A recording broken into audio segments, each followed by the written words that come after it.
मुसलमानों के खिलाफ जो नफरत देश में फैलती जा रही है वो आने वाले समय में हमारे देश के लिए बहुत ही घातक सिद्ध होगी। कट्टरता के नाम पर इतना जहर कि किसी को कुछ भी बोला जा रहा है, कानून का तनिक मात्र डर नहीं।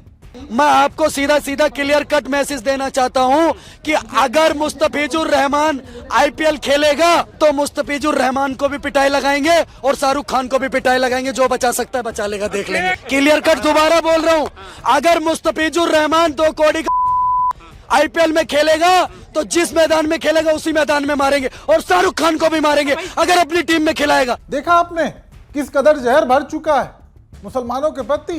कट्टरपंथी सोच वाला ये लड़का इसलिए इतना आक्रोशित है और शाहरुख खान को मारने की धमकी दे रहा है क्योंकि बांग्लादेश में दीपू दास की निर्मम हत्या कर दी गई थी। ऐसे में बांग्लादेश का खिलाड़ी अगर आईपीएल खेलता है तो उसे मारने की धमकी दे रहा है। जिस टीम से वो खिलाड़ी खेलेगा उसके मालिक शाहरुख खान को मारने की धमकी दे रहा है, जबकि उस टीम में हिस्सेदारी जूही चावला की भी, उनका जिक्र तक नहीं। ये बताने का हमारा मकसद इसकी नफरती सोच को दिखाना है, नहीं तो इस लड़के में इतनी हिम्मत नहीं हुई कि जैसा से सवाल कर सके। ये कट्टरपंथी नारा क्या देते हैं कि हिंदू खतरे में है, लेकिन जो तस्वीरें बीते 10 दिनों में देश भर से आई हैं उसे देखकर यही कहा जा सकता है कि अगर असल में कोई खतरे में है तो वो है अल्पसंख्यक, मुसलमान, क्रिश्चियन। और हमारा शासन प्रशासन इन्हें रोकने में पूरी तरह नाकाम साबित हो रहा है। कैसे, ये भी जान लीजिए। कुछ दिन पहले की खबर है, यूपी के बरेली में नर्सिंग की पढ़ाई करने वाली लड़की अपने दोस्तों के साथ कैफे में बर्थडे सेलिब्रेट कर रही थी। उसके दोस्तों में 6 लड़कियां और 4 लड़के थे, जिसमें से 2 मुस्लिम युवक। जाहिर सी बात है कि दोस्ती करने से पहले सामने वाले का धर्म थोड़ी देखा जाएगा, लेकिन उस लड़की को क्या पता था कि ऐसा होगा। वो अपना बर्थडे जैसा खास दिन सेलिब्रेट कर रही थी। इतने में बजरंग दल के गुंडे आते हैं और जय श्री राम का नारा लगाते हुए उन मुस्लिम युवकों को पीटने लगे। और इतने के बाद पुलिस आई तो गुंडों पर कार्रवाई करने के बजाय उन दोनों मुस्लिम युवकों के खिलाफ केस दर्ज कर लेती, जबकि वो लोग शांति से अपना दिन एंजॉय कर रहे थे। लेकिन हुड़दंगियों ने उनका अच्छा खासा दिन खराब कर दिया। सोचिए, जबकि इस घटना के ठीक कुछ दिन पहले क्रिसमस के मौके पर जो तस्वीरें आई वो भी आप सबने देखी होंगी। चर्च और मॉल में जाकर तोड़फोड़, सेंटा की टोपी और ड्रेस पहने लोगों को डराना धमकाना कि अगर किसी ने मैरी क्रिसमस विश भी कर दिया तो उसे कील ठोक कर जीसस बना देंगे। सोचिए, खुलेआम जान से मारने की धमकी। ऐसे में अगर इन पर कड़ी कार्रवाई हुई होती तो क्या आगे ऐसी तस्वीरें देखने को मिलती? इतना ही नहीं, एक तस्वीर तो ये तक देखने को मिली कि खुलेआम हिंदू संगठन वाले तलवारें बांट रहे हैं, घर घर जाकर लोगों को डरा रहे हैं, उनके अंदर जहर भर रहे हैं। इनमें तनिक भी आपको कानून का डर दिख रहा है? नहीं, क्योंकि सत्ता की कुर्सी पर जो बैठे हैं उन्हें इन संगठनों से खास प्रेम है। तभी तो ये तस्वीरें रुकने के बजाय आए दिन सामने आई जाती हैं, और साधारण तस्वीरें नहीं बल्कि हत्या तक की तस्वीरें।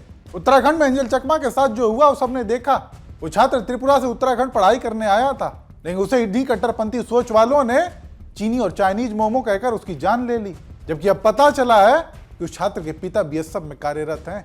यानी पिता जिन देशवासियों की सुरक्षा में अपनी जान तक देने को तैयार हैं, उन्हीं में से कुछ कट्टरपंथियों ने उसी जवान के बेटे की जान ले ली, वो भी बस इसलिए कि एंजल चकमा देखने में चाइनीज मालूम पड़ रहे थे। उनके पिता हमारी देश की सरहद की सुरक्षा करते रहे, लेकिन हम उनके बेटों को सुरक्षित नहीं रख पाए। तरुण प्रसाद चकमा त्रिपुरा से आते हैं, वो बीएसएफ में कार्यरत हैं। अपने 2 बेटों को उन्होंने देहरादून पढ़ने के लिए भेजा।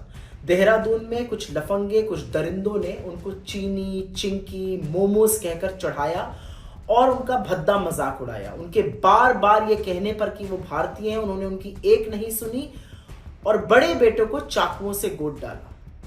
17 दिन तक एंजल चकमा, जो तरुण जी का बड़ा बेटा था, वो जिंदगी और मौत के बीच में अस्पताल में जूझता रहा और अंत में उसने अपना दम तोड़ दिया।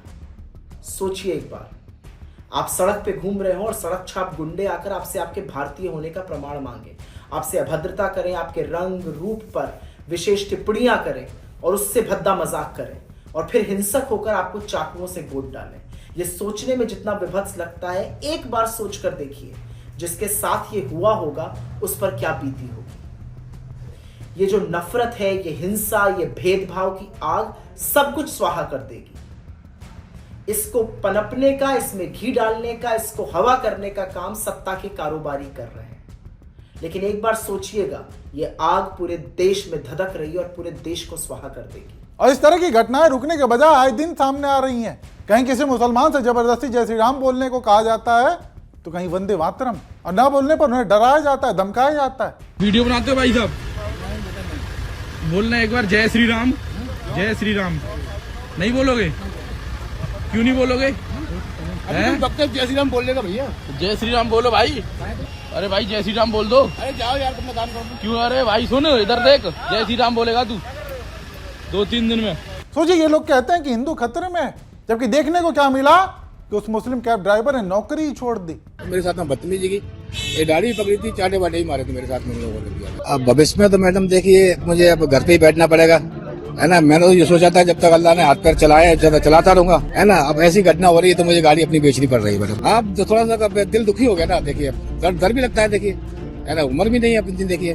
सुना आपने, डर के मारे जो आजीविका का साधन था उसे भी छोड़ना पड़ गया, क्योंकि जान ज्यादा जरूरी है। ऐसे में सवाल शासन प्रशासन और सत्ता में बैठे लोगों से किया जाना चाहिए कि आखिरकार क्यों कोई ऐसी मिसाल पेश नहीं की जाती जिसके चलते इन गुंडों में खौफ पैदा हो। ऐसा करने से पहले वो 100 बार सोचें। नहीं चिंता की बात कि सत्ताधारियों की राजनीति इसी बिना पर चमक रही है। और ये तो हमने आपको कुछ ही तस्वीरें दिखाई, ऐसी ढेरों तस्वीरें हैं जो बताती हैं कि वर्तमान मोदी सरकार ने अपने 11 सालों के कार्यकाल में किस तरह नफरत का बीज बोया है। वो चाहे चुनावी भाषणों के जरिए हो या फिर एक तरफा बुलडोजर कार्रवाई, उससे फैली नफरत का खामियाजा पूरा देश भुगत रहा है। और अगर ऐसे ही चलता रहा, जो तस्वीरें बीते 10 दिनों में सामने आई हैं, उसे अगर शासन प्रशासन ने नहीं रोका तो देश बहुत पीछे जा चुका होगा। क्योंकि विकसित भारत के सपने को लेकर बात जहां टेक्नोलॉजी और ग्रोथ पर होनी चाहिए, वहां लोगों को धर्म का खतरा दिखाकर डराया जा रहा है, राजनीतिक फायदे के लिए उनका इस्तेमाल किया जा रहा है। ऐसे में समझने की जरूरत देश के हर एक नागरिक को है कि देश की एकता को बनाए रखने के लिए वो जो भी कर सकते हैं जरूर करें। इतनी भयावह तस्वीरों को देखने के बाद भी उसे नजरअंदाज करके चुप न रहें। देश की शांति और विकास के लिए आवाज उठाएं।